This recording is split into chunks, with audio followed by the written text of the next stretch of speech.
நிறைய பேர் நான் பார்க்கும்போது 50 வயசு 60 வயசு அதே மாதிரி பேக் தூக்கிட்டு வேலைக்கு போயிட்டு திரும்ப காலையில சாயங்காலம் வரைக்கும் வரும்போது அவங்க பார்க்கும்போது ஏன் இவங்க எந்த வயசுலயும் இப்படி போறாங்க அப்படின்னு நினைச்சேன். ஏன் இவங்க வந்து இப்பவும் இதை மாறல அப்படின்னா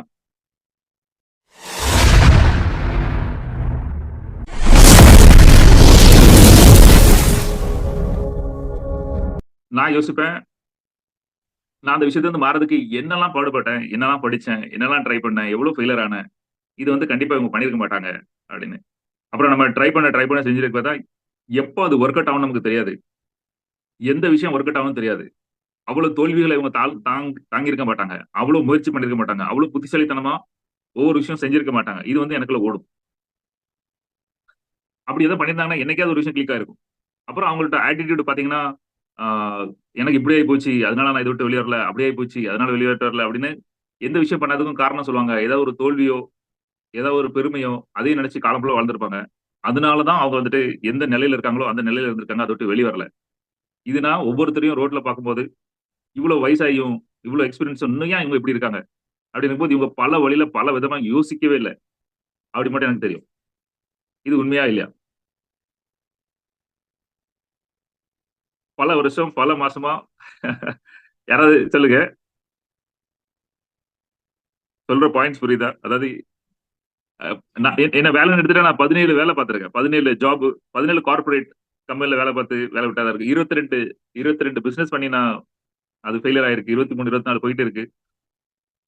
அவ்வளோ ட்ரெய்னர்ஸ், அவ்வளோ படிப்பு, அவ்வளோ மென்டார், அவ்வளோ விஷயங்கள்லாம் பண்ணதுக்கு அப்புறம் தான் இந்த மாரி ஒரு இது வந்திருக்கு. எவ்வளோ டிராவல் பண்றாங்களோ, அவ்வளோ விஷயம் படிக்க முடியும். எங்கேயாவது போய் வெறும் கப்ல தண்ணி வாங்கி தர்றது குடிக்கல. குளிக்கிற தப்புல தான் குடிக்க தருவாங்க. நீங்க நாக்பூர், மகாராஷ்டிரா அந்த சைட்லாம் போனீங்கன்னா ரொம்ப கொடூரமா இருக்கும். பஸ்ல எல்லாம் துப்பி துப்பி வச்சிருப்பாங்க. ஹோட்டல்ஸ் அந்த மாதிரி இருக்கும். நீங்க நிறைய பணம் இருக்கு. கொஞ்சம் பெரிய லெவல்ல பெரிய பெரிய ஹோட்டல் போனா உங்களுக்கு ஓகே. பட் சின்ன லெவல்ல போகும்போது அந்த மாதிரி ஒரு விஷயங்கள் இருக்கும். ஆ எங்கனாலும் எப்படினாலும் அட்ஜஸ்ட் பண்ணணும்னு கத்துக் கொடுக்கும். நிறைய மக்களை பார்க்க முடியும். நிறைய விதவிதமான கம்பெனி, விதவிதமான டார்கெட். நிறைய பேர் அதே கம்பெனில இருந்தாங்க. 2 விஷயம். ஒண்ணு வந்துட்டு ரிஸ்க் எடுக்க மாட்டாங்க. ரிஸ்க் எடுக்க மாட்டாங்க. ரிஸ்க் எடுக்க மாட்டாங்கன்னு என்ன அர்த்தம்னா, கம்ஃபர்டபுளா ஒரே இடத்துக்கு போறோம், வரோம், சாப்பிடுது அப்படின்னு வந்துருவாங்க. அவங்க எந்த ரிஸ்க் எடுக்க மாட்டாங்க. ரிஸ்க் எடுக்காத காரணத்தினால அவங்க நிறைய விஷயம் தெரியாது. ஆ அதே மாரி வாழ்க்கையில எதுவுமே பெரிய விஷயம் பண்ணியிருக்க முடியாது. அதாவது சேஞ்ச் பண்ணாம இருக்கறனால. சேஞ்ச் பண்றது வந்து ரொம்ப கஷ்டம். அன்கம்ஃபர்டபுளா. இப்ப யாரும் எதுக்கு சொந்த வீடுன்னு சொல்லலாம். சொந்த வீடுனா அது தூக்கி போட்டாச்சுன்னா 50 வருஷமா அப்படியே அது வீட்ல உட்கார்ந்துட்டு இருக்கலாம். வாடகை வீடுனா 11 மாசத்துக்கு காலி பண்ணி அங்க போ, அது அங்க போ, அது அங்க போ. எங்க என் வீடு சாமான் கழிக்கிறது, சாப்பாடு கீப்பாடு வேலை மண்டை காஞ்சிரும். ஆனா இன்ஃபாக்ட் அப்படி இதெல்லாம் செய்யணும்னு நினைக்கிறேன் நான். ஒன்னொன்னா பேசுவோம். சொல்லுங்க. படிச்சா தான் நல்லா வளர முடியும் அப்படிங்கிறதுக்கு நீங்க தான் மாஸ்டர் உதாரணம். நாங்கெல்லாம் ஏதோ அதாவது அந்த ஏட்டு சுரைக்காய் மட்டும் படிச்சுட்டேன். வாழ்க்கைக்கு என்ன தேவை அப்படிங்கிறது உண்மையிலே சவுத் சைடுல தெரியலைங்க. அதுதான் உண்மை. நீங்க ஓரளவுக்கு தப்பிச்சு போயிட்டீங்கன்னு வைங்களேன். நீங்களே திருநெல்வேலி இருந்தீங்கன்னா எங்களோட தான் குப்பை கொட்டியிருப்பீங்க. நல்ல வேலைக்கு அங்க போனதுனால நீங்களும் வளர்ந்து எங்களையும் வளர வச்சுக்கிட்டீங்க அப்படின்னு நினைக்கும் போது ரொம்ப சந்தோஷமா இருக்கு master. Thank you master. Basketball அது என்ன சொல்லுவாங்க, அதெல்லாம் விளையாடும் போது என்ன நினைப்பாங்கன்னா, நம்ம கோல் விழுந்துடக்கூடாது, கோல் போடாம தடுத்துடணும் அப்படின்னு சொல்லி விளையாடுவாங்க. அதாவது நம்ம சைடு அவன் கோல் அடிச்சிடக்கூடாது அப்படின்னு. இது ஒரு வகையான விளையாட்டு. 2வது வகையான விளையாட்டு என்ன தெரியுமா? நம்ம சைடு கோல் விடாமலும் தடுக்கணும், அவன் சைடுல போய் கோலை போடணும். டிஃபென்சிவ் டிஃபென்சிவ் பிளேன்னு சொல்லுவாங்க. டிஃபென்சிவ்னா கோல் விடாம தடுக்கிறது மட்டும் தான் வேலை. இந்த சோத்துக்கு வழி பண்ணிடணும், பிள்ளைகளுக்கு பட்டினி எல்லாம் மறந்துடணும், இஎம்ஐ கட்டிடணும், கதை ஓடிடணும், இது மட்டும் நினைச்சிட்டே வாழ்க்கை ஓட்டுவான். இவன் காலம் ஃபுல்லா அந்த சோத்து திங்கிறதுலயும் அது போனதையும் வீட்டை பார்த்துக்கிட்டு இதுல மட்டும் ஓடிடும். இறங்கி அடிக்கிற கொஸ்டின் அக்ரெசிவ் கொஸ்டின் இருக்கலாம். இது இறங்கி இவங்க உள்ள இறங்கி விளையாட்டு கூட 4 கோலை போட்டுருவாங்க. கூட 4 கோல் போட்டு வைங்களேன், அவன் 2 கோல் போட்டாலும் பரவாயில்ல, நம்ம 2 கோல் எக்ஸ்ட்ரா இருப்போம், ஜெயிக்க தான் செய்வோம். இந்த ஒரு ஆட்டிடியூட் இருக்கலாம். இந்த திங்கிங் வந்து ஒவ்வொருத்தரும் வேலை பார்க்கும் போது அந்த திங்கிங் இருக்கணும்.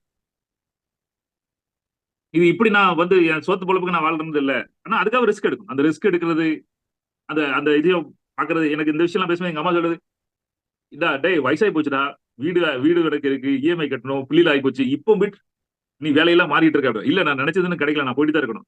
என் தங்கச்சி சாந்தி ஒரு கப்புல இருந்து இன்னொரு கப்பு தாவணும். ஒரு மரத்தை விட்டு ஒரு அப்பதான் நமக்கு வேற மரம் நல்ல மரமா தெரியும். நம்ம தாவிக்கிட்டே இருக்கணும், ஒரே இடத்துல இருக்கக்கூடாது அப்படின்னு என் தங்கச்சி சொன்னேன். என் தங்கச்சி எனக்கு சொன்ன கதை, தாவுறது சரி, உன்னைய பார்த்தா எப்பவும் அந்த இடத்துல தொங்கும் போதே இருக்கு, எங்கேயுமே செட்டில் ஆக மாட்டேங்க நீ.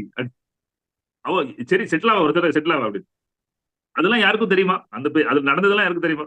கத்துக்க எதுக்கலாம 22 பிசினஸ் 95,000 கிரெடிட் கார்டு பில் கட்டாம நான் வாழ்ந்த வீட்டை வித்து அதுல வந்து பணத்தை கட்டி இஎம்ஐ கட்டி கிரெடிட் கார்டுல எல்லாம் கொடுத்து ஒவ்வொரு மென்டார் ட்ரெயினர்ஸ் கூட படிச்சு அதுல பாதி தேறி பாதி தேரல. கொஞ்சம் போய் பிசினஸ் பண்றது, இது சரிப்பட்டு வர திரும்ப வேலைக்கு போறது, அப்புறம் வேலைக்கு போயிட்டு கொளுத்து போய் திரும்ப போய் பிசினஸ் பண்றது, தோத்து போயிடும், திரும்ப வேலைக்கு போறது. இங்க எப்போ அப்படின்னு சொல்லிட்டு முட்டாதனமா எதையாவது பண்ணிட்டே இருப்பாங்க. அந்த மாதிரி எவ்வளவு ரிஸ்க் எடுத்திருக்கீங்க லைஃப்ல? எவ்வளவு ரிஸ்க் எடுக்கும் நம்ம நினைச்ச வாழ்க்கையை வாழ்றது? மாஸ்டர் நான் ஃபர்ஸ்ட் 2004 ஹவுஸ் கீப்பிங் வேலைக்கு போனேன் மாஸ்டர். சரி, அதுக்கு அடுத்தது என்னன்னு கொரியர்ல வந்து டெலிவரி பாய். சரி, இது வந்து வேற என்ன சேல்ஸ்மேன் ஜாயின் பண்ணேன். நிறைய கத்துக்கணும் விஷயம் சேல்ஸ்ல. அப்புறம் டிஸ்ட்ரிபியூட்டர். சார் ஓனா ப்ராடக்ட் எடுத்து நான் மார்க்கெட்டிங் பண்ணலாம்னு சொல்லிட்டு மார்க்கெட்டிங் பண்ண ஆரம்பிச்சேன். இன்னும் நிறைய விஷயம் மாறிச்சு மாஸ்டர் லைஃப்ல. நான் ஒரே டைம்ல அதுலயே ஹவுஸ் கீப்பிங்ல இருந்தேன். லைஃப் வந்து எப்படியே போயிருக்கும். அதான் நிறைய லைஃப்ல தேடல இருந்தது, நிறைய மாதிரி வந்து master. Thank you master. Fantastic Lokesh. எனக்கு நீங்க என்ன ஃபர்ஸ்ட் நானும் பியூனா ஆரம்பிச்சு லக்கேஜ்ல தூக்கிட்டு வரும்போது அதெல்லாம் பஸ்ல வரும். லக்கேஜ் எப்படி தூக்கிட்டு பஸ்ல வர முடியும்? அது நீங்க டாக்ஸி பிடிச்ச அதெல்லாம் கிடையாது. பியூன்லாம் சும்மா பஸ்ல தூக்கிட்டு வரணும். வயசு போல அந்த வேலை எனக்கு வேண்டாம் அப்படின்னு. எங்கேயாவது நம்ம ஒரு இடத்துல அட்ஜஸ்ட் பண்ணிட்டோம் அப்படின்னா நம்ம அட்ஜஸ்ட் பண்ணிட்டு வாழ்ந்துருவோம். இந்த அட்ஜஸ்ட்மெண்ட் வேண்டாம், நான் வேற மாதிரி வாழணும் அப்படின்னு நினைக்கும் போது உங்களுக்கு அந்தந்த வாய்ப்புகள் கிடைக்கும். சேஞ்சஸ் ஆகிட்டே இருக்கும். அந்த ரிஸ்க் எடுக்கிறதும் தன்னை சேஞ்ச் பண்றதும் பாயிண்ட் நம்பர் 1. ஸோ நிறைய டிராவல் பண்ணுங்க, நிறைய அட்ஜஸ்ட் பண்ணுங்க. படிச்சுட்டு இருக்கும்போது சுத்திட்டு இருக்கும்போது ஏதாவது செய்ய பாருங்க. அதை சுத்தும் போது அங்க ஒரு 4 ஆர்டர் வாங்கிட்டு ஆர்டர் சப்ளை பண்றது வாழ்க்கையில பெருசு. இந்த லெவலுக்கு வரதுக்கு நான் எவ்வளவு கஷ்டப்பட்டிருப்பேன்னு ஒரு 10% சொல்லலாம். 90% ஓபி அடிச்சிருக்கேன், 90% ஜாலியா இருந்திருக்கேன், 90% அந்த வயசுல வர கோளாறு சுத்துறது இப்ப எதுவுமே இல்லாம அதான் பண்ணிருக்கேன். நான் நினைக்கிறேன் அந்த 10% உள்ளுக்குள்ள உறுதியே இந்த மாதிரி வந்திருக்கும் அப்படின்னா யாராவது ஒரு 90% பண்ணிருந்தா எவ்வளவு சீக்கிரம் வந்திருக்கலாம். பெரிய கஷ்டப்பட்டவர் நல்லவர் வல்லவர் அப்படிலாம் கிடையாது. நான் என்ன ஓபி அடிச்சேன், எவ்வளவு சோம்பேறித்தனமா இருந்தா எத்தனை காலத்துக்கு எடுத்தேன்னு எனக்கு மட்டும் தெரியும். அதெல்லாம் தாண்டியே நம்ம அப்படி வர முடியும் அப்படின்னா சீரியஸா அது பண்ணும்போது ஏன் பண்ண முடியாது? நம்ம குழந்தைங்களுக்கு எல்லாருக்கும் அந்த சீரியஸ்னு கொடுங்க. எல்லாரும் ரோஸ் பால் சொல்லாம சார் இந்த மாதிரி ஒரு அப்பா கிடைக்கிறதுக்கு கொடுத்து வச்சிருக்கணும் யாரும் சொல்லிட்டு இருந்தாங்க. இந்த மாதிரி ஒரு பிள்ளை கிடைக்கிறது, இந்த மாதிரி ஒரு அப்பா கிடைக்கிறதுக்குலாம் கொடுத்து வச்சிருக்கணும். எங்களுக்கு அப்படி அப்பா கிடைக்க போட்டேன். நீங்க போய் வீட்டுல கேட்டு பாருங்களேன், கேட்டு பாருங்க. நீங்க என்ன நீங்க வாழ்க்கையில நான் என்ன பாவம் பண்ணு சரி இப்படி ஒருத்தன் எனக்கு அப்பனா கிடைச்சிருக்கான் அப்படின்னு சொல்லுவாரு. வீட்டுல எடி பாக்குற மாதிரி. ஏன்னா அது 10th முடிச்சதுக்கு அப்புறம் அதே வேலைக்கு போகுது. 18 வயசு முன்னாடி வேலைக்கு போயிட்டு சம்பாரிச்சு ஃபீஸை கட்டி காலேஜ் படிச்சு வேலைக்கு போய் சம்பாரிச்சுக்கிட்டு டிராவலிங் பண்ணிட்டு பாம்பே ஃபுல்லா எத்தனை கடைகள் 18 வயசுல எத்தனை கடைகள் போய் மார்க்கெட்டிங் சேல்ஸ் பண்ணிக்கிட்டு இன்கம் வாங்கிட்டு அந்த இன்கம் வாங்கி ஃபீஸை கட்டிட்டு ஃபீஸ் கிட்ட பணம் இல்லைன்னு சொல்லிட்டு வேற தாத்தா பாட்டி எல்லாத்தையும் கடத்த வாங்கி கட்டிட்டு அப்புறம் கொஞ்சம் கொஞ்சம் கடத்த கொடுத்துட்டு 18 வயசுல உங்க பிள்ளைங்க நீங்க வளர்க்கீங்களா? நீ சம்பாரி, நீ வாழ்த்து பாரு, நீயும் காத்தை பார்த்துக்க, அங்க எதுவும் பேசிருக்கூடாது. அப்படி நான் என் பிள்ளைக்கு நான் எவ்வளவு கொடூரமான விஷயங்கள்லாம் பண்ண முடியும் பண்ணு. உன் வாழ்க்கைக்கு நீ பண்ண. எனக்கு கார் வாங்கி தர நீ எனக்கு என்ன தருவ? இவன் அப்பனா இவன்கிட்ட போய் நம்ம கேட்பனா? என் பையன் அதனால எங்களோட இவன்கிட்ட பேசி கொடுங்கன்னு போயிட்டான். நமக்கு என்ன கொடுக்கும்? நீ வாழ்க்கை வந்து உனக்கு சும்மா கிடைக்காது. வாழ்க்கை நமக்கு எதுவுமே சும்மா கிடைக்காது.